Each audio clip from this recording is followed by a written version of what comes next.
Hey, how you doing? Tony Wasinski, official editor of the podcast. Here he is. Frankie Burgers says he's got a fresh 12-pack. He's excited for Sunday Night Football. Hey, how you doing? Not only do I have a fresh 12-pack of Miller Lite, I also have a Miller Lite sweatshirt that I forgot to bring, but I'm happy I have it. It's a nice sweatshirt. Yeah, because the holidays, there's nothing better than walking into a party or a gathering and having a nice new sweatshirt that really pops. You know what I mean, Nephew David? Yeah, I know what you mean. Uncle Tony, Frankie. Crew neck or hoodie, David? I always go with the crew neck. Usually I like going with the Big Ten logo on the because I'm just a Big Ten fan. I don't have a particular team. But this one I've been rocking the Miller Lite just because that's the most festive thing during this time of year. I've also noticed the crew neck plays very well with the collared shirts, the button-ups this time of year around the holidays, especially old ladies who say put something on nice. I want to put something on nice, but I also want to feel comfortable. Boom, Miller Lite crew neck. Always. But more importantly, if you're looking for gifts right now, go to shop.millerlite.com and you could find something for someone on your list. And I know my nephew David oftentimes gets questions. David, where do you get these sweatshirts? I just go to shop.millerlite.com. Go check it out. If you're a fan of Miller Lite, which I know a lot of you are, which I know most, which you all should be, I should say, go to shop.millerlite.com. Miller Lite, great taste, 96 calories. Give the gift of Miller Lite this holiday season by going to millerlite.com/redline to find the delivery options near you. Or pick up some Miller Lite pretty much anywhere that they sell beer. 'Tis Miller time. Celebrate responsibly. Miller Brewing Company, Milwaukee, Wisconsin. 96 calories and 3.2 carbs per 12 ounces. Hey, how you doing? Good morning, good afternoon, good evening, Chicago sports fans. This is Barstool Carl. And White Sox Dave. Chief Eddie. And this is Redline Radio and All Gas No Break Chicago Sports Podcast, brought to you by Miller Lite, brought to you by Barstool Sports Chicago. Little hesitant, not a lot of energy off the top. Why you say that? I felt it from Chief. I felt it from Eddie. It's I'm ready. It's like a soft Tuesday morning. Winter's here. I think that's accurate. Caught Okay. Chief with his pants down. He was kicked too far back there. If you're watching on video, Oh, he Check was this out up against yeah. the wall. Yeah, that was Yeah. not like a metaphor. I was just literally too far back in my chair. literally. Yeah. No, I'm ready to go. I'm ready to talk some Notre Dame, whatever. It's good to be in studio. These are like the weeks where I love the fact that we have a Redline Radio, an opportunity to sit down and chop up some of this stuff, because this is back to our roots. The stuff that we have on the sheet here, some of this college football stuff. Bears, Bulls are back. There's a big free agent signing for the Cubs. Like, this is at our core. I suppose the happiest I can be talking about shit. but like my big question is, That makes me so sad for you. because I know when we The get to this, happiest, No, I mean- everything sucks. I mean like- the format, because I know we're gonna get to the college football stuff, and there's like all this shit's going on. We're gonna get done with the college football stuff, and we'll be like, that's good shit. Yeah. Okay. But you're right. I mean, it does. I mean, fucking suck. I have hopes for a better tomorrow where teams are competitive. Like, we're excited to watch them. It doesn't feel like a chore. Right now, watching Chicago sports feels like a chore to me. Well, the Bulls are fun to watch. Except for the Bulls. And the White Sox, but they're not in season. The Bears, we were down hunting down in Canton, Illinois. We'll get to that, I'm sure, but we That was missed my a lot of question. the game. are you a musical performer or are you a hunter? It was a big weekend. It's called range. You got range. That's exactly it. I got a little bit of everything in me. I'm a man of many, many talents. What's the MTV show? High school quarterback wants to be a ballerina. Made. Right? MTV's made. Dave's Yeah. doing two of those at the same time. He is. Well, one of them I'm a hunter. I'm a hunter. He Are you a is. processor? No, I'm that's not next. that. That's that. Well, we gutted it. I say we. It was the animal was gutted, and I almost puked. Sydney did it, and Dave couldn't be. Dave had to walk around the other side of the barn. As soon as I saw the intestines falling out of this animal, I was like it's gonna be on video. I was I didn't puke, but I was gagging. I think if you had stayed in range, you would have puked. The smell. The smell was tough. what are you gonna do about that? I smelled a whiff of it, and that's all I needed. I was like, I've seen enough. What are you Yeah. gonna do about that? What? You gotta figure that out. You can't say you're a hunter and be like, oh, I don't gut the deer though. The hunting's the kill, Ed. Yeah, but that's part of the process. It is part of the process. That's fine. I'll be an incomplete hunter then. I don't know if I broke the fear of Taking another life. taking another life, and because I like animals, I'm an animal fan. Do I you? would say I do. But you learn a lot when Like, because I was like, fuck hunting. Like, I'll just eat my meat that I know was killed and tortured. But, like, ignorance is bliss type thing. Like, this is a way more humane way to consume meat products in general because, it's a wild animal. You kill it, it's dead almost instantly. And, they live nice little deer lives up until that death. Makes me nervous that Dave's comfortable killing things now. I'm definitely it's next so on the weird. list. Like if Dave's comfortable killing a deer, I'm like, here comes. Well, It's gonna be like Joe Pesci and Goodfellas. like, what do you want from me? I'm a good shot. Yeah. What do you want from me? But like I was the way I've been telling people. So I have obviously a following that is 99% not hunters. Most people did not like me posting the picture of the deer I killed. But then you go to Sydney's Twitter and her following, everyone and their mothers congratulating me, saying, welcome to the club, like you're one of us. It was polar opposites.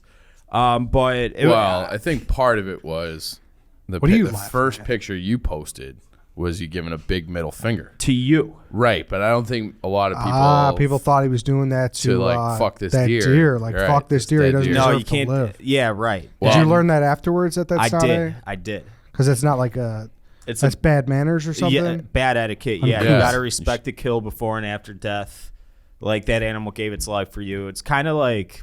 It's almost like you have to like say a prayer over it. Pretty Really? much. Yeah. Like have you ever seen? You have to say grace. Like what's the thank panda? you, Lord, for this deer. Avatar. Have you ever seen Avatar when they like kill one of the animals and they like do a prayer over the body? It's like kind of like that. Did Sydney and Tim sit you down and be like, hey, you got to know more of that? Yeah, they did. No. They did. But I don't want to disrespect the sport or the animal. Like I knew that I had beat Chief because we put him on speakerphone right when we got to the deer. And it was a FaceTime. And it was a FaceTime, and you could hear Mr. Wells in the background saying, we're counting on you guys for dinner tonight. And I was like, that means they didn't get one. So like immediately I was like, fuck you, Chief, with the middle finger. But it wasn't me trying to disrespect the animal. Well, I had already tweeted because you had a shot earlier at a deer and missed.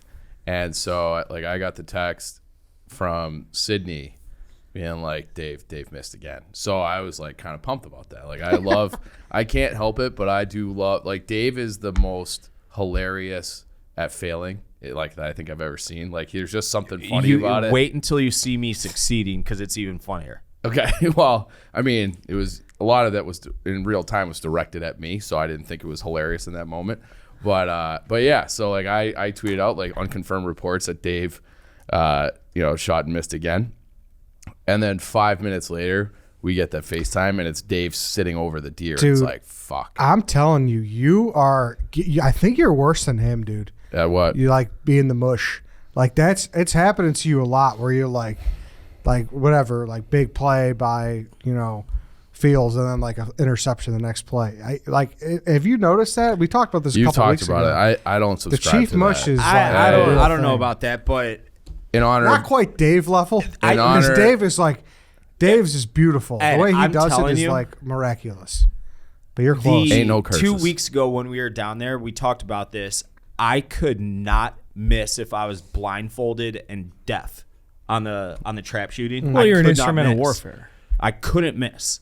And then I whiffed on the first deer 2 weeks ago. I still don't know how I did it. And then I whiffed again the second time we went out.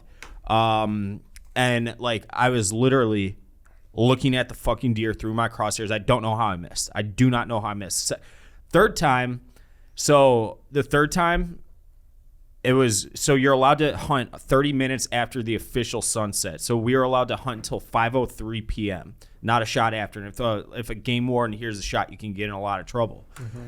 So we're like up against the clock, and I looked at my phone a few minutes earlier, and Sydney was like, all right, we got 5 minutes. Like, they're going to come. I'm like, there's no fucking way they're going to come, like, before we have to get out of here. And sure as shit, they came, the deer. And I have one aimed down scope, and I have it right, like, it's shoulder blade and heart right in my crosshairs. And I'm like, whispering to Sydney without trying to move my lips. I'm like, can I shoot? And she goes, it's almost too dark. I'm like, I'm shooting. And she goes, have you ever seen Lone Survivor? And where I think it was Emile Hirsch was just like, just do it. Like, that's exactly how it went. She's like, pull the trigger. Just do it. So I fucking shot, and then I was expecting if I had a successful shot for the deer to just drop, like the deer's dead on the spot. The deer it kicked, and then it took off, and I was only putting one shell in the gun at a time, so I didn't do anything stupid with the gun. Credit to me for being self-aware. I like slammed the gun on my lap, and I'm like, I fucking suck at this game. And I'm looking at her, and she's like, I think you got it. I'm like, did I? She's like, I think so. So we went down, we did all the blood tracking, and like the farther away from the stand we got, and from where I knew I hit the deer, there was just more and more blood, and that's when I knew. It was a wild feeling, Ed. You can't describe the feeling of shooting your first deer, and nobody will understand what you're talking about unless they've hunted, and those who haven't won't have any clue what you're talking about. Like, the feeling's indescribable. It's like euphoric. Yeah, Chief sure as hell can't tell you what it feels No, like. he can't. I can't. And like I went out, the last time, what would we do? 3 different hunts the first weekend, night, morning, night. Right? Yeah. So never even saw one. Then Dave got his on Saturday night. Yep. Right when we got there. Like within an hour, couple hours of being there. I saw nothing. So I was in the woods again for 3 hours, didn't see a single deer. Then Sydney and I went up the next morning, same thing, nothing, absolutely nothing. Then we went out Sunday evening. We went out at 1 o'clock, sitting there just in the cold, like nothing.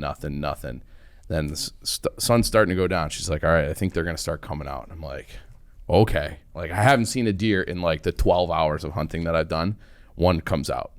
And it's this big doe, probably about the size of yours, like a big mature doe. Walks out. I pop up to shoot it, and everyone's like, you'll be shaking. I wasn't shaking. Like, I was like ready. Like, it had been like fucking 15 hours or whatever it was of total hunting time without seeing anything.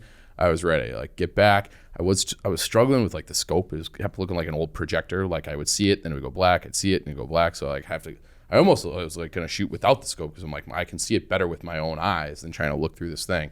So I definitely need a lot more practice. Shot, miss. Okay, like miss. Deer jumps up, and then like looks around, and then I stand up, because I was like we were hunting from ground level. I'm like in this like the bushes of this pine tree above this grass. So then I stand up so I can have a better look, and the deer had run, and it was like maybe 50 yards from me at this point. First shot I missed was from like 40, 45. So now it's like moving away.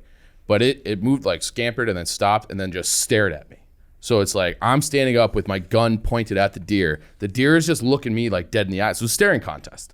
But you can't shoot it when it's looking at you. More narrow. Well, and it's also like you're not supposed to do that, because you have a much higher chance of like hurting the deer. Like, you want it to be broadside. Right. So Sydney was like, wait, just wait for it to turn. And then she was doing these like little calls to like get it to stop and kind of stay in place, and then not just like sprint off. So then it like jumps, and it goes like, and then she does whatever call she does, and it stops in its tracks. So now it's like 60 yards away, and I have like another shot. But now this time, like, because I missed the first one, I was like shaking like a fucking leaf in the wind, and like could not focus. Like, I don't know what the difference was in my head. Maybe it was just like the adrenaline. But the first shot, I'm like, I got it. Like, I'm fine. Second shot, like I said, like I was having like a seizure with the gun in my hand. And what was the deal with the heart? I lost the bet to Dave. He had to go to Tonka. Yeah, I had to do like that. That was not like, oh, let me just do this. Like, it'll be funny. It was like I lost the bet from the last time. You actually put that in your mouth? Oh, I took 2 bites. Yeah, that'll be out on the. Can you do that? Yeah, you can. Yeah, we Did Google. you know that? Yeah, I thought that's like an old hearts? Native American tradition. I don't even know if it's that. It's that and a liver, I think. Yeah, but Swallow it? Yeah, didn't the Iroquois do that? I don't know. Probably. Was it gross? It was not. It was not that bad. It was like tough. It was like a heart. It's a heart muscle, so it's not like you're having like a bit of tenderloin or ground beef. Like, it was, you had to bite into it pretty good, but it was fine. I didn't take like a giant bite like I was biting into an apple. Like, I bit off probably like this much both times, like a little like less than an ounce. And but it wasn't like horrible. And then we did look it up to make sure I wouldn't get like trichinosis or something like, Yeah, thing. look up after. After or before? Yeah. Before. We looked it up before. Does Joe Rogan eat the heart? I don't know if he eats the heart or not. I've never seen him do that. Yeah. But yeah, I lost. Dave and I did a couple of target shooting events. He was Chris Kyle with the 12 gauge shotgun, so he won that one, and then with the blow dart one, and then for some reason we didn't set stakes for the competition that I won, so he got off scot free, and so I took a bite of the heart, and it wasn't like Dave like was gonna puke at the look of the heart too.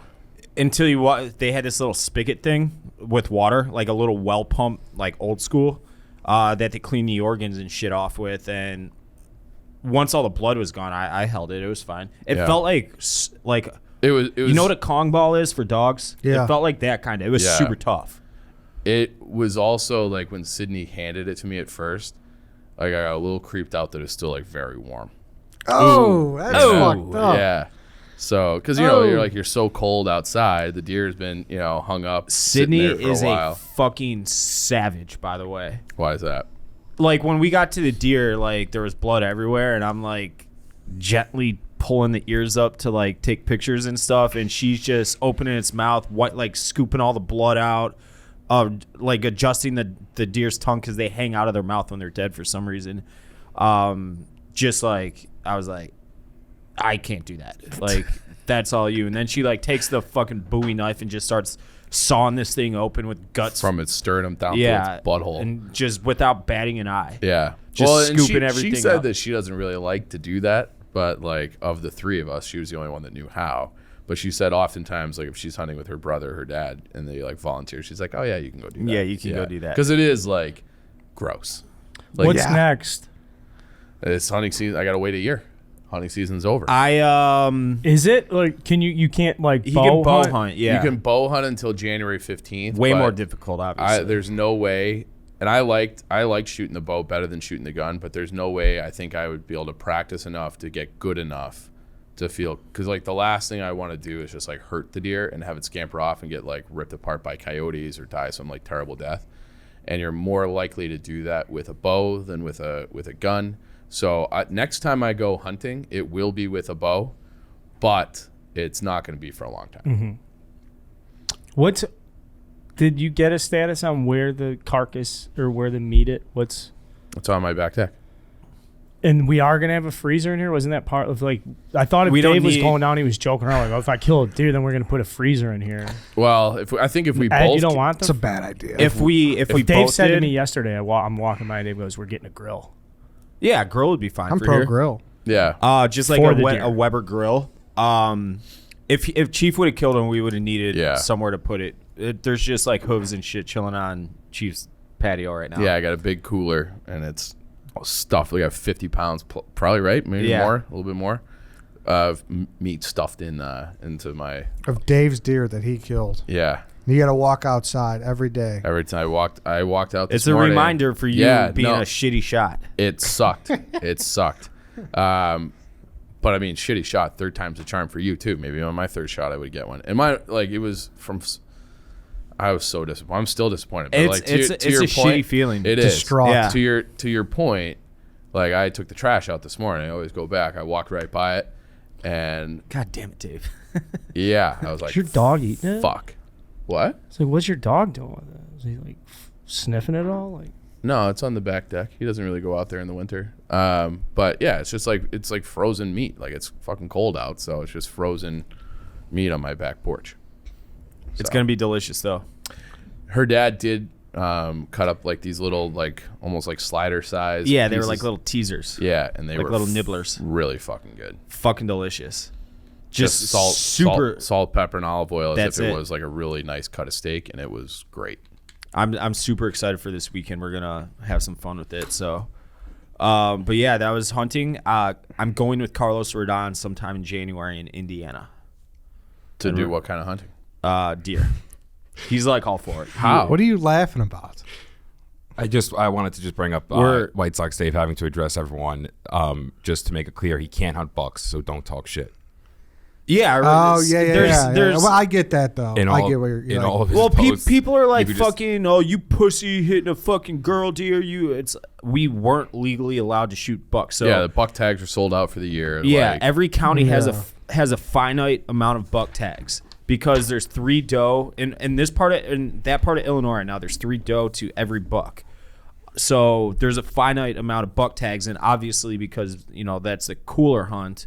The buck tags go like immediately. So Chief and I, when we were down there 2 weeks ago, they were out of buck tags. Like nobody could hunt bucks right now unless you have that tag. So we were limited to does only. So if you're talking shit, like we were following educate the law. yourself, goddammit. Don't talk shit. Don't talk shit. And if you are one of these fucking pussies that qualifies a shit talking tweet to me about killing a deer that says I'm not a vegetarian, but Shut the fuck up. go fuck yourself. If you're cool with eating bacon from a fucking pig that hasn't moved hardly at all in its whole life and it just lives for a few years in a little crate, then off to the slaughterhouse, if that's fine to you, but this isn't, like you are a hypocrite. Agreed. So And a moron. and a moron. You're both. So yeah, I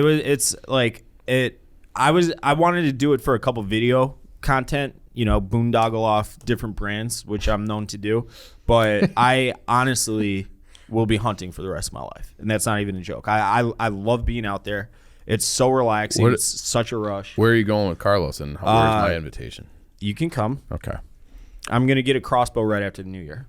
We're going to crossbow hunt. Well, Dave, if you're driving to Indiana, it's definitely important that your car is in good shape, right? Yeah, it is important that you know what? Because this is like 3.5, 4 hours south where we've been the last few weekends. And my car's getting a little up there in age. She's got 100,000 miles on her now, so I needed to get her serviced. So what did I do? I went to ChevyDriveChicago.com, typed in my zip code 60614.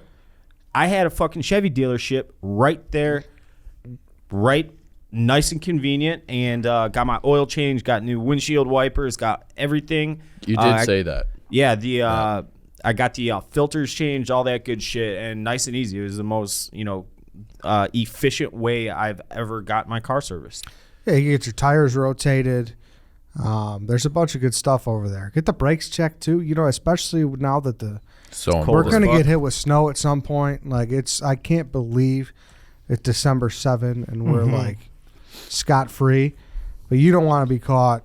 Imagine if you lived in Buffalo right now. If you weren't going to Chevy Drive Chicago, how many people wish they went to Buffalo Drive Chicago? I mean, like, honestly, Chicago, it's coming. You saw it last night Monday Night it Football. might come this afternoon. It's bad. 50% chance of snow starting at 1 o'clock. And I know there's somebody listening to this right now that's not going to take our advice. And Idiots. 3 weeks from now, they're going to be listening to the show. The car's going to go out.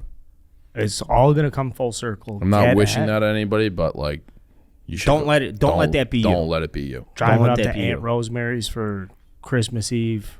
Tough situation, man. Don't be late. Get the gravy. Head to ChevyDriveChicago.com. Perfect. Great.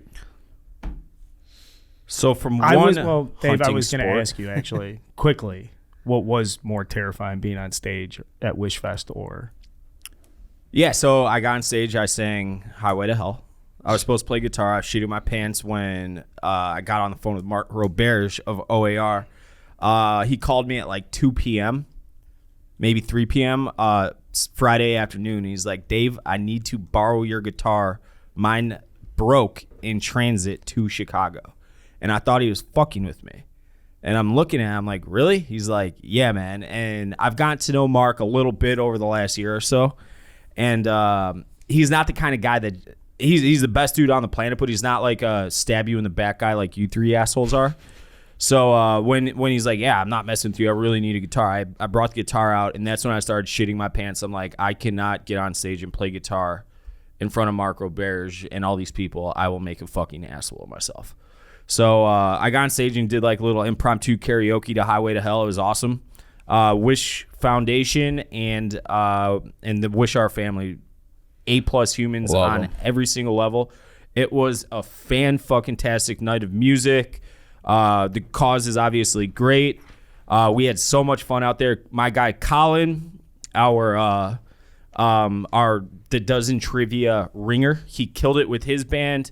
They sang a rendition of If I Ain't Got You by Alicia Keys, where it was like 3 different songs in one. They had a saxophone solo, guitar solo, and then their lead singer is a woman. Her name's Erica. She's got fucking pipes.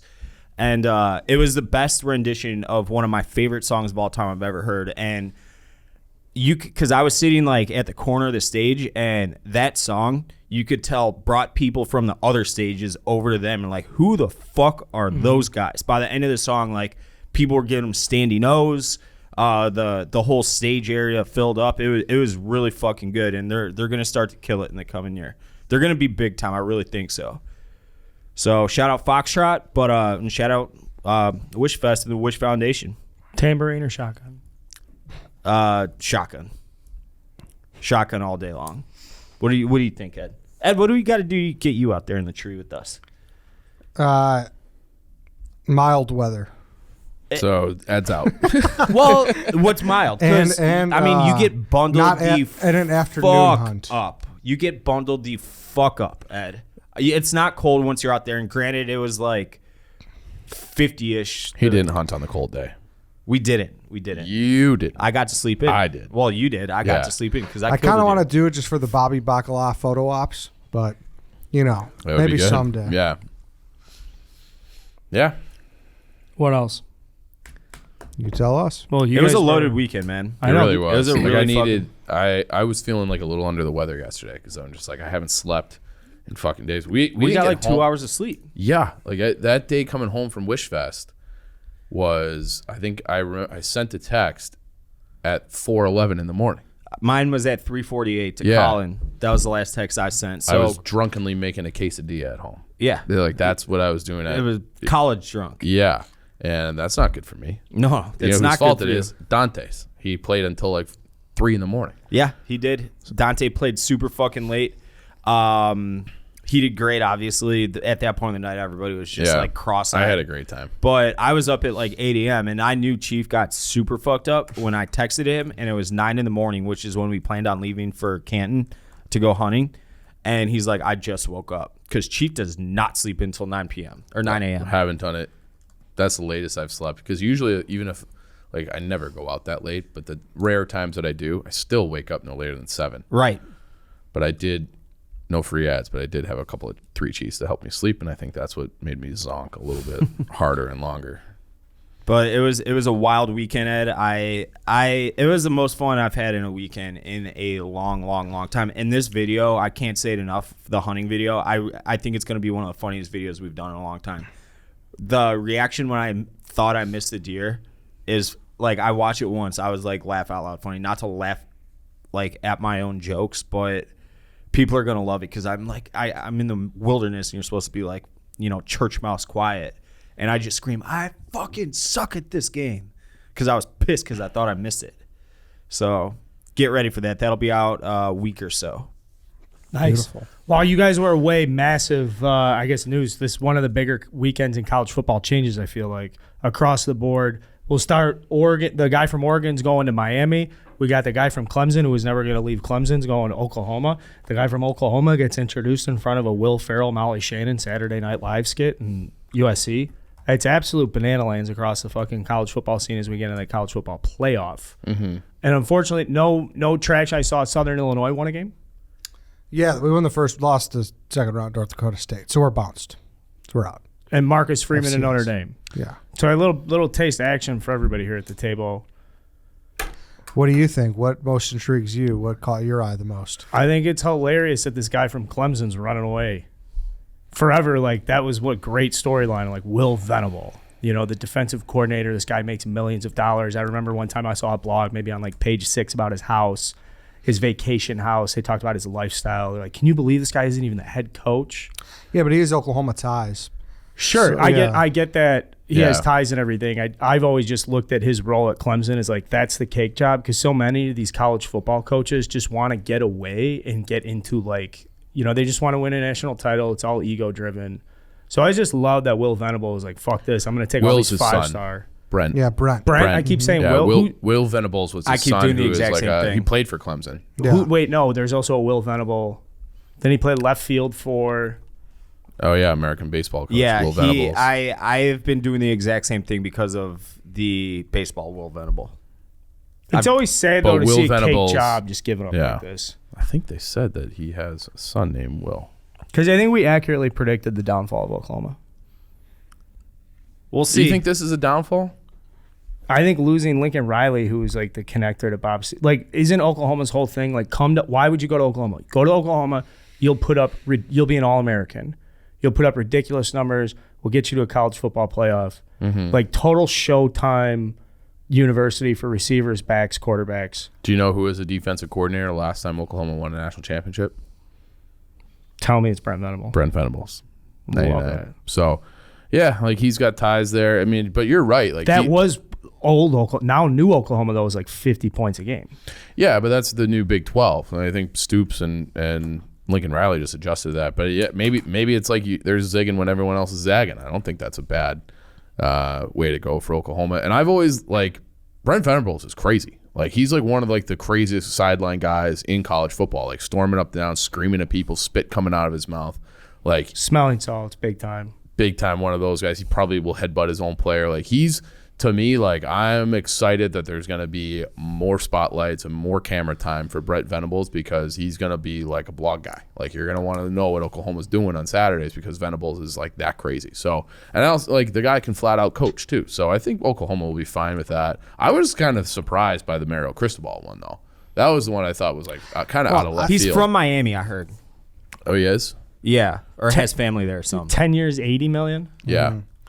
I think Venables is a good hire, given a scary time at Oklahoma. I think it's a scary time at Oklahoma. It definitely is a scary Yeah. time. Just The why? Big Because they're going 12's into the SEC? Yeah, going to the SEC. Like, do you think they're closer to staying to where they are, closer to being Texas? I would say the latter. I agree with you, Dave. And granted, I have never been to that's Norman, Oklahoma, right? Norman, Oklahoma. Correct. I have this unfair predisposition that I think it's probably just a dump city, even though it might be very nice. Like, I don't know, like Madison, for instance, Madison, Wisconsin. And I just think it's going to be tough to fucking because a lot of, and I follow recruiting, I would say a lot more than the average person, like on the national landscape. Big Ten recruits Big Ten athletes. Like you're vying against, for the most part, not always, obviously, for the top echelon guys. But a Big Ten school will compete. Like Purdue and Indiana and Northwestern and Iowa are all going for the same guys. A lot of times they're not all going to be going for California guys. Now that Oklahoma's going to the SEC, they're going against LSU. They're going against Bama. They're going against Georgia, Florida. Like, who the fuck from SEC country wants to go to Oklahoma where they actually have winners? Why do you think they have to change their recruiting blueprint or their footprint? I'm not saying they do. I'm saying that it's a possibility that they might have to. I think because their SEC is now at 16, and they're supposedly they're splitting them up into pods, and their pod is gonna be Texas, Oklahoma, Arkansas, Missouri, and then the other SEC West pod will be A&M, LSU, Ole Miss, and Mississippi State. So like that's kind of the breakdown, and they'll be like you're still playing a lot of Texas teams, Okay. where you're gonna get like a you're lot of still your gonna, recruiting pool, right? So I think if Texas had left and they didn't, and now it's like, well, all we do is play Kansas State and Iowa State and those schools, then I think that would be a problem. But they're still going to be able to go into Texas multiple times a year. They're right there. I don't think it's the same as Nebraska, who is always able to recruit Texas, and then suddenly all the Texas and Bo Pelini told us that. Yeah. Where it's like, because we had always like wondered that. He said it was absolutely true. So once they didn't have the natural Texas connection, they couldn't recruit Texas anymore. I don't think Oklahoma will have that problem. We'll see. It's going to be interesting for sure because they're a blue blood program, and even though they haven't won a championship in over 20 years, They're always right there. They're always right there. They're always top 5, top 10. When's the last time they've had a bad team? I can't remember. 90s? Yeah, 90s, I can't remember, I remember off the top of my head a single bad Oklahoma team. But I think it'll be interesting. Man, the fucking money that's getting thrown around to these head coaches is – it honestly kind of worries me a lot because – I can see it in, another 10 or 12 years, maybe 20, whatever. in the future, like this turning into just another professional, like a professional league. So, which might not be bad as far as like having the best of the best being in the spotlight. But for me, it'd be bad because I don't know what that'd mean for Northwestern. We'll see. But I think a school like Northwestern might just slowly be. We'll see though. Yeah, we'll see though. They just pumped fucking $500 million into the football program. Oklahoma went 5-6. They went 3-8, 4-8. And 5-6 from 96 to 98. Stoops comes in 99. They go 7-5. Stoops year 2000. They won the national championship and have had mostly double-digit wins ever since then. So they're fucking wagon. And I think they still will be. I think they'll still be able to recruit. Clemson gets players in. I'm sure Brett Venables knows what he's doing on the recruiting trail too. So I think they're going to be. I think they'll be fine. Eddie, you have a choice between Matt Campbell and Marcus Freeman to lead your football program. I know you're a big Matt For Campbell Notre guy. Dame? I'm like, Marcus Freeman is like one of the most impressive interim coaches or head coach now, right? He's that coach. Yep. One of the most impressive entrances or debuts I think Seriously. I've seen. Yeah, for Notre I Dame. didn't know shit about right him now, before this. I didn't either. He's an impressive fucking dude. For right now. Bears not draft pick. Oh, Was he? yeah? Not 2009 Bears draft pick. He's our age. He's 35. Well, your age. My age. Our age, roughly. I'm not 35. I don't know what you're Carl's talking going to be 35 in like 3 months. about. Ed just turned 30. Okay, well, I'm just saying he's a keeping young, track. very young head coach. He's young. Yeah, Given He's got a given gaggle the of time right kids. now, it's definitely Freeman. yeah. Like what Notre Dame just went through and like the state of the program, like totally Freeman. I think I want they- to play. I want to be like one of those holdover seniors that feels like Brian Kelly walked out on me, and now I'm going to give Marcus Freeman literally every fucking thing I got. Yeah. To send a message. That was one of the so obviously Wishfest has a lot of Notre Dame ties because If you were a big guy at Wishfest, I just assumed you were playing Yeah, or yeah. had Right. played at Notre Dame. so there were a lot of big boys there, and there were a lot of guys on the football team. So I bumped into like maybe Pat Pelini, who was in here with Bo, and a bunch of the guys who are currently on the team, and their sentiment was like, I'm very nervous for it, for the teams we're going to play against. Should we get into the playoff? Because they're like we would die for Freeman. That was basically the takeaway is that they love this guy. And then you talk to guys who would older guys who now they're in the NFL, and they're like everybody seemingly that has any sort of tie to Notre Dame is on board with this hire. And they're like we had a lot of success under Kelly, but nobody liked him. Like you'll have a hard time finding a former Notre Dame player like stand up and be like, we love Brian Kelly, he's great. Nobody's saying that. And so now like Tommy Rees stays, Marcus Freeman is the head coach, basically the entire staff. Mike Elston, who's known as like a great recruiter, defensive guy, he's staying. Tight ends coach is staying. There's only one guy, maybe two, Brian Polian and Jeff Quinn. Jeff Quinn's been with Brian Kelly every single step of the way, going back to Grand Valley State or wherever he started. And so yeah, I think the programs, they haven't lost a single recruit. And then I watched I'm gonna blog it later, but I watched like a Marcus Freeman on Dan Patrick, and I'm like, that was great. I'm gonna watch another one. And I just watched all these, like he's been doing the spin cycle this week, and it's just like, man, this guy's fucking sweet. So and he's known as like both like a great recruiter, but also like super bright like tactically. Like and if you watch Notre Dame, like they got better under him defensively every single week, even when they were having like Kyle Hamilton's their best player on defense by far. I think he missed the last 4 games. They didn't miss a beat. Yeah, So- like if you use that same talking point that we just used with Oklahoma, I would bet my money that Notre Dame just continues the Yeah. trend that Yes, they were yes, on. yes. I totally agree with that. where Totally there's agree more with that. question marks about Oklahoma. Definitely. Correct. Yeah. Maybe even better. And that's think what I they are want to gonna bring be up. better. You said Cristobal. Yeah. He had Miami ties, so that's not that surprising. Okay. He coached there before. Yeah, it was a says GA he there. played high school football at Christopher Columbus High School in Miami. So Uh-huh. he's born and raised there. Yep, played there. Coached there multiple times back when they were good. So if he doesn't make it happen, I think the U's like officially dead. I've said that a few times But about they haven't coach. had a 10-win season. They've had one 10-win season since 2003. What about Pete Carroll? 2003. I think Pete Carroll could get him going there too, but that's He's not. He's I just threw that out there, but I was thinking of names. Yeah. Which sucks No, because I mean- I like the, but like Yeah. I think like put them under actually. That's Old jarring. Yeller Room. 110 win season since 2003. Northwestern's had 3 in the last 6 years. Yeah, that's bad. This guy, he does have Saban ties too.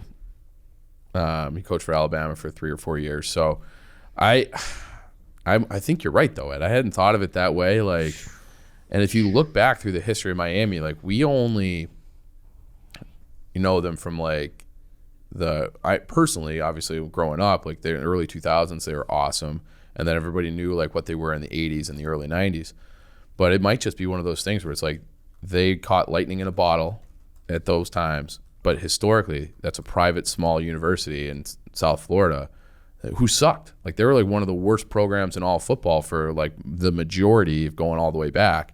So if this guy can't get them going, that just might just be who they are. I think you're on the money with that. That would, and I like when Miami is good. There's just certain programs. Miami is one of them, and so is SC. So I'd like to see ACC needs them too, man. did anybody watch need that ACC championship? No. Right. No. Right. Pitt against Wake Forest. Well, like, the fake slide. I mean, that was. that was cool. Kenny, I watched the do- highlight. I didn't watch the game though. I do like Kenny Oh Pickett. yeah, no but- one watched the game. Yeah, no one's watching that game. So like that, like when that ACC like expansion happened, Miami came down from the Big East. They brought in Va Tech, and then it was like, man, like this is going to be a really good conference because you're like Florida State's going to be in it. Then and they intentionally put Florida State and Miami in different divisions so they could like have that matchup in the final every year. Yep. It hasn't happened once. So both of those programs have been fucking shit. Clemson had a very down year. Like the ACC is fucking, it's garbage. It's a garbage league right now. So I hope Miami gets going. I like when Florida State's good too. So I hope both programs can get it going here, but it's not looking good.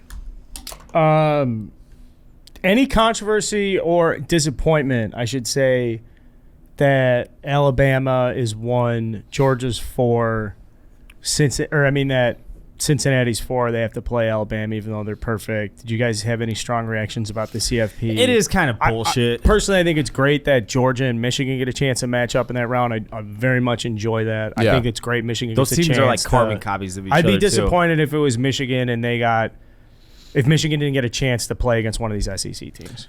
Yeah, should Cincinnati, like basically the question is Cincinnati versus Georgia is what you asked, like who should be ranked higher.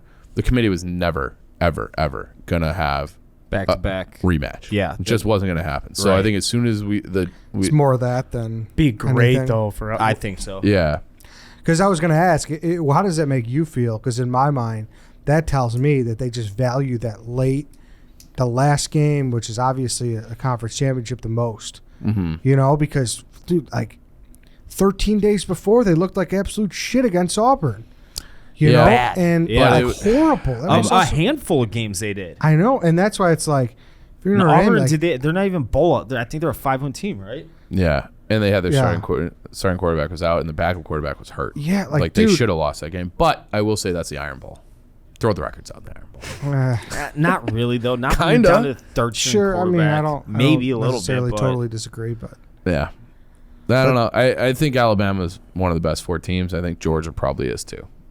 And So- poor Oklahoma State. totally. Yeah, yeah. Pylon camera just come up so big for that. But I probably would not have felt nearly as bad if we didn't spend time last week. Hyping up Mike Gundy. Like this is their chance. This is Oklahoma State's chance. I will say though, I still don't. Even if Oklahoma State scores that, the way it shook out, I still think they end up 5th. Don't you? You think that they would take a 1-loss Big 12 champion over an undefeated Oh. Cincinnati? They put Oh, up, yeah. Totally. They end up 5th then. yeah. So it's like it's like soul crushing. Softens the blow a little bit. Yeah. I mean, sure, it's a non-zero chance. Did Yeah. I say that right? Yeah. That they get on over Cincinnati, but But then I think you would have seen like a revolt. yeah. Yeah. Goal line stands. Those need to make a comeback. Is from the perspective of appreciation. I know people were very hard on Oklahoma State. They didn't get the ball in, but it didn't seem like people were celebrating Baylor. Baylor had, I think, 5 plays from the 1-yard line and stopped them. Yeah. For some reason, I thought it was more than that. It's bigger to me than like the Malcolm Butler interception on the goal line. Like you go out there 5 straight plays, just stuff them every single time. Speaking of getting stuffed, I want to go down to Gale Street Inn right now for ribs. 'Tis the season. Listen, we're talking about, Miller Lite, Shop Miller Lite, gift card season. Stocking stuffer. Wouldn't you enjoy a nice gift card to Gale Street Inn, Carl? Yeah, I mean, if you're giving them out, who wouldn't? I don't know who wouldn't. Shopping so hard. Not only are you giving the gift of Gale Street Inn, especially if it's somebody who hasn't been before, now you're giving them you're giving them two gifts. A, go to Gale Street Inn. B, I'm going to pop your Gale Street Inn cherry too. Yes. And then they'll always be. That's a very strong gift. Dave, you remember the first time someone brought you to Gale Street Inn? It was Ed. It was you guys. It was now I did say ribs were on my overrated draft, and I had to walk that back as soon as I stepped foot into Gale Street Inn. And best ribs I had ever had in my entire life. I don't even know who would be second. Like, the gap is between That Gale big. Street and the other ones I've had in the city, it's a big gap. Fucking sauce is outstanding. They got like it's not a traditional menu where you're like you can get brisket and other shit, which you can, but they got like seafood. They got seafood. They got fucking deep south shit from like New Orleans. They got jambalaya, gumbo, all that kind of shit. Got the French onion soup. So we're going overseas now. Like they got a whole smorgasbord Of good stuff. of good stuff on that menu. So go check them out. It's a real cool atmosphere too. It's like super old school with like what kind of wallpaper? Describe the They got wallpaper. the bungalows. They got Yeah. old school Chicago houses that wall to wall in the place. So yeah, GaleStreet.com. Go get your gift card. Throw it in a stocking. Give it to your girlfriend. Like, hey, now we're officially going to go. And then go visit them. 4914 North Milwaukee in Jefferson Park. Love it. Gale Street Inn. Quick blue line trip too. Yeah. You don't know how close it is until you actually go to. That's another thing. If you don't know where Jefferson Park is, take a tour. Okay, I just have a couple other things here as we're getting into the back end of the show. Obviously, big Bears matchup this weekend, and I feel like there's some tension and angst about the fact that the Bears didn't get flexed out. That was a decision that should have been made last week. I think the deadline's passed. So Yeah, the Bears are can't for sure playing, and we would find out today if they're getting flexed out of Monday night against the Vikings by today, I believe. Who would want to watch that fucking game in prime But time? you can't get flexed out of Monday night. Okay, Yeah, so you can't. perfect. You can't. So we're in prime time for back-to-back weeks now. It's so fucking gross, man. So I saw the line opened up at Bears are getting 13. I'm sure it's moved a little bit, but if I'm a gambling man, and I'm taking the fucking Packers. It could go up to 21. I'm taking the Packers. They're going to absolutely fucking embarrass the Bears on primetime like they always do on primetime. It's an inevitable fact. I mean, I'm saying it's going to be like 38-14. I was going to say you could talk me into Packers minus 37.5. Honestly, like if you can move the line to that and get like plus 400 or something, you might as well fucking take it. It's going to be an embarrassment. The Bears are going to get fucking steamrolled. It's at Lambeau Field. Aaron Rodgers is going to come out with that cocky little shit-eating, cock-sucking grin he has, and he's going to throw for 300. He's going to make all these fucking plays that until hopefully now the Bears quarterback has never even dreamed of being able to make, and it's going to be ugly, and just how it goes. Is anybody in disagreement?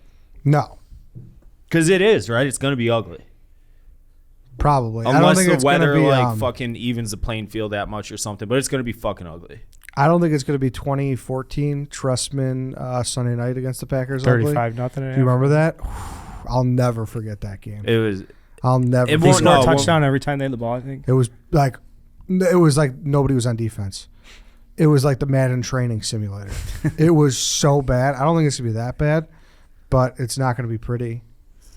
I mean, Sunday wasn't pretty. What was anybody here invested in that game? I didn't watch the second half because we were out hunting, and I didn't even really care to.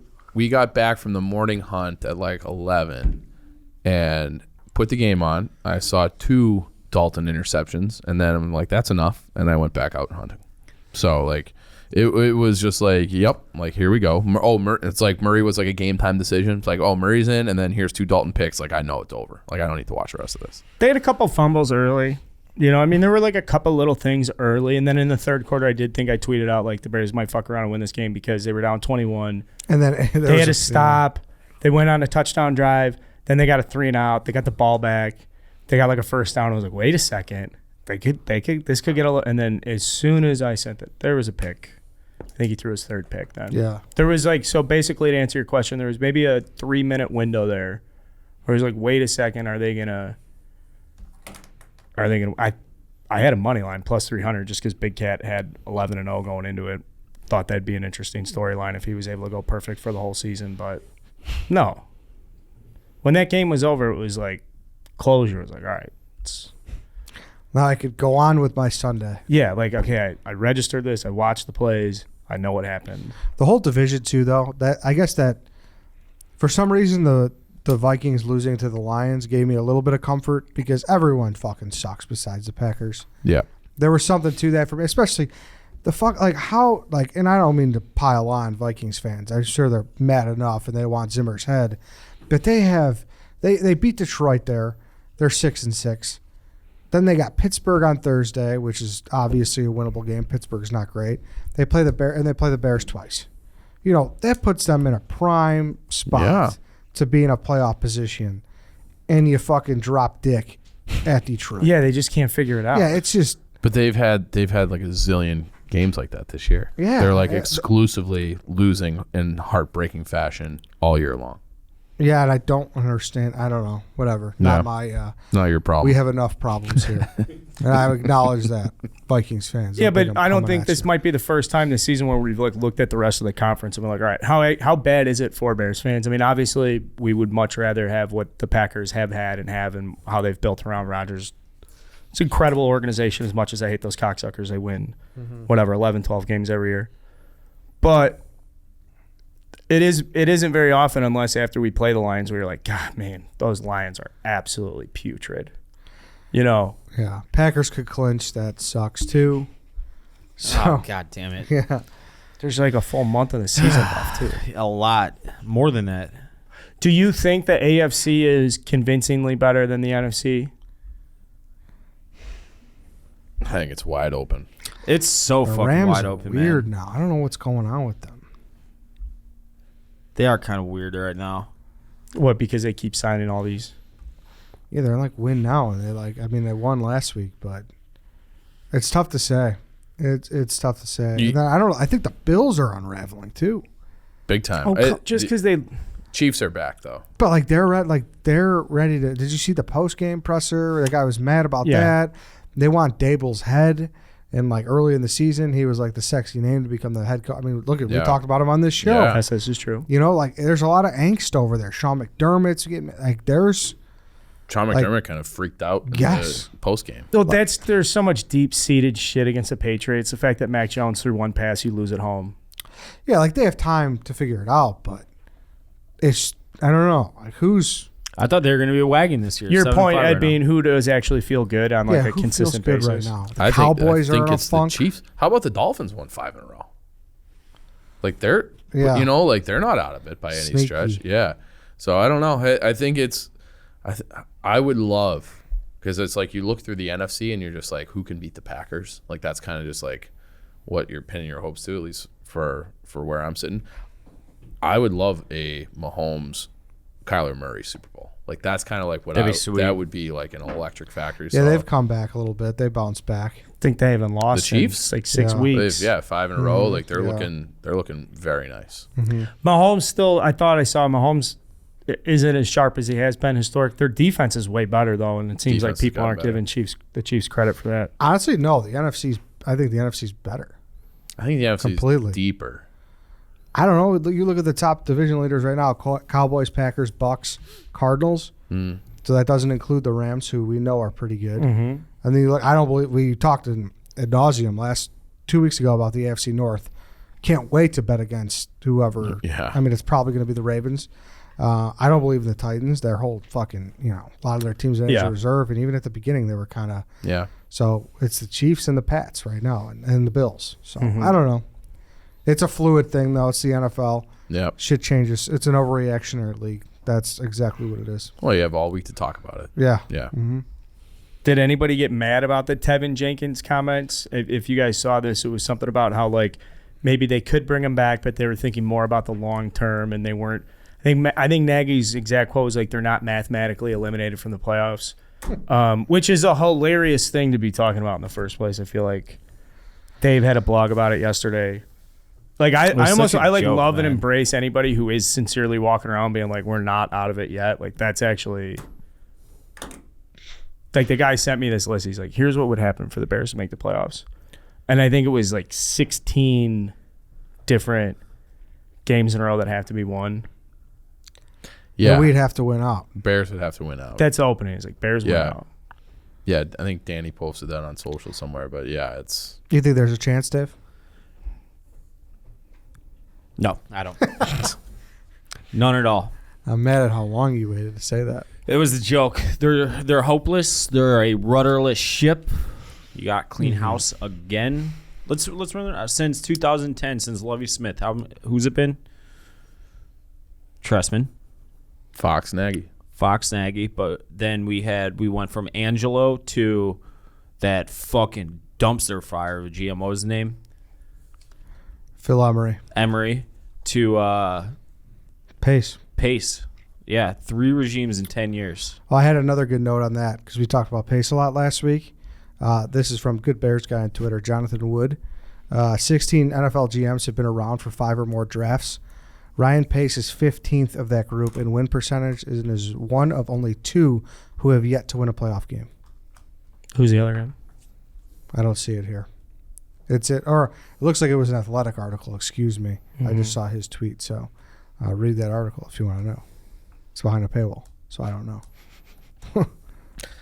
Yeah, I mean it is what it is. It's just like we're just riding out the rest of the season. It's like I did not know that the Bears were playing the Cardinals until we talked to Big Cat last week. Like I didn't like, and if we hadn't been having this whole discussion about getting flexed out, I wouldn't know it's the Packers. Like I'm just gonna wake up on Sundays and be like, oh, that's who's beating the Bears. Apathy has set in. Yeah. Apathy has set in. We're running a little longer to get into bowls, but I feel like we could just push that to Thursday. Got to show Ayo a little love, though. For the day. I mean, played 41 minutes last night. Caruso's out. DeRozan's out with COVID. This does kind of fit the conversation, the narrative we've had around the Bulls, too. Yeah, 3 weeks ago, what I was saying, where everyone was like, what the fuck are you saying? Careful. To see that, Ayo was fucking awesome. Yeah. 41 minutes, 38th overall pick. I asked why he didn't go higher in the draft. I didn't get very good answers. Well, he was supposed to be higher the year before. Remember when he like put his name in the like draft? lottery. He was like a borderline lottery, like 20s guy, depending on the mock drafts, and then somehow came back, had a good year for Illinois, and then fell in the mock draft. So fell was lucky for the Bulls, but he was, looks like they got a first round type talent in the second round. It's hard. I feel like the NBA draft, like after the top 4 or 5, is like the biggest crapshoot ever. For sure. So, For sure. getting a guy that can like play in your rotation in the second round. 38, like, that's huge, holy dude. fuck, I also yeah. feel it's Fucking big on steal. where you're going, too. I feel like success in the NBA, especially early, is heavily dependent on like where are you even going in the first place, what players you playing with, what's your system. Oh, yeah. So the fact that Ayo stepped up gives us a lot of confidence because, when these guys come back, he's not going to be playing all these minutes. He's going to go down. But having that confidence, and then if we do get in like load management system or situation where some of these guys are playing a ton of minutes and you want to rest them, it doesn't hurt either, I guess, to have Caruso and DeRozan out early because I don't know if you guys watched the game, but it is a different team. Like they're running different sets and Levine's doing different stuff, and they still stepped up and like handily smoked them. And Jokic going into the fourth quarter is like late in the fourth quarter only hit 12, 14 points. And they're doing that with basically just Vooch and then switching all these fucking long, athletic, energetic guys out, that's Billy D. That's Billy fucking Donovan in-game strategy. You don't like it, Ed? No, I love it. What are you laughing at? Nothing. Just get it. Like Chief's point at the top of the show, there's nothing to be excited about. So I'm going to give it to you right now. The Bulls play at Cleveland, who are 8th, 9th seed. They're over 500. They're not bad. They're surprisingly better than they should be. The Bulls are there tomorrow night. Then I think it's the first time all season the Bulls have 2 off days, then a game, then another 2 off days, where they have multiple off days sandwiched around a game. It seems like they're playing every night like the fucking baseball team. They're not. I know. It seems like that, though. Because, early in the season, you want to pump these games in there. So Saturday they go down to Miami. They're gonna win. It's a big game. I mean, they lost a narrow game at home to Jimmy. I would like to see, like, to me, this is you're trying to find these like little early nuggets on the schedule where it's like, all right, this is an interesting storyline. Last night's storyline was, what do they look like without DeRozan? When they went back to play the Knicks, it was like, all right, can they step up and beat the shit out of the Knicks? So the storyline going into Wednesday is the Cavs are much better than I think people give them credit for. And Saturday night's actually kind of prime. You get those 2 off days. You get 2 off days afterwards. Everybody gets a chance to go out there and play their fucking dicks off. Laurie Marketing Yeah, Laurie averaging revenge. 15 and 6. Laurie revenge game. That's what I was going to say. Yeah. Nervous Fuck about him. that? No, I'm not. No. Whatever version of Laurie we're going to get from the Cavs could have never existed on the Bulls. Yes. So it's like your Yeah. ex-girlfriend that's like, yeah, well, you had to break up with her for her to get really hot. For her to well, I guess it could go the other way too. You know what I mean? Irreconcilable differences. Is that it? Yeah. That's exactly the phrase. Irreconcilable. It's a good word. It is. Do you have any irreconcilable differences, Ed? With anybody? I can think of a couple. Really? I got one for you. Who do you have them with? Or you're talking that I do. Oh, yeah. One of the all-time legendary ones. A hot No, dog I don't think I is do. a hot dog is a hot dog. Hey, do me a favor.